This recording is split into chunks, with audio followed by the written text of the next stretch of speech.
પ્રાદેશિક સમાચારોની વાત કરીએ તો ગાંધીનગરના ગિફ્ટ સિટી ક્લબમાં સાયન્સ અને ટેકનોલોજી મંત્રી અર્જુનભાઈ મોઢવાડિયાની અધ્યક્ષતામાં ઇનોવેશન અને પેટન્ટ મેનેજમેન્ટ વિષય પર એક વિશેષ વર્કશોપનું આયોજન કરાયું।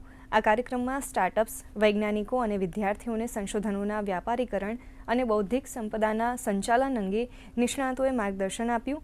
મંત્રી અર્જુન મોઢવાડિયાએ જણાવ્યું કે કેન્દ્રીય બજેટમાં આર્ટિફિશિયલ ઇન્ટેલિજન્સ માટે વિશેષ જોગવાઈ કરાઈ છે અને ગુજરાત પણ આ ક્ષેત્રમાં અગ્રેસર રહેવા કટિબદ્ધ છે।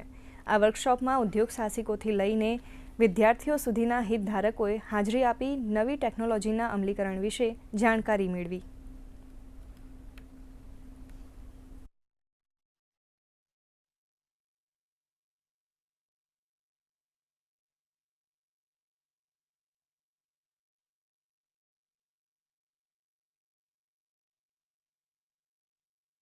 પ્રધાનમંત્રી નરેન્દ્રભાઈના માર્ગદર્શનમાં જે બજેટ રજૂ થયું એમાં પણ knowledge base industry, knowledge base initiative અને ખાસ કરીને બાયોટેકનોલોજી અને બાયોફાર્મા ઉપર, એઆઈ ઉપર અને કોમ્પ્યુટર ઉપર ખૂબ જ ભાર મૂકવામાં આવ્યો છે અને એના માટેના અનેક ઇન્સેન્ટિવ પર જાહેર થયા છે। એ અહીંયાની ઇકોસિસ્ટમ મજબૂત કરવામાં અને નવા પ્રયોગો કરનાર જે યુવાનો છે, યુવતીઓ છે, એને ખૂબ મોટે પાયે ફાયદો થવાનો છે।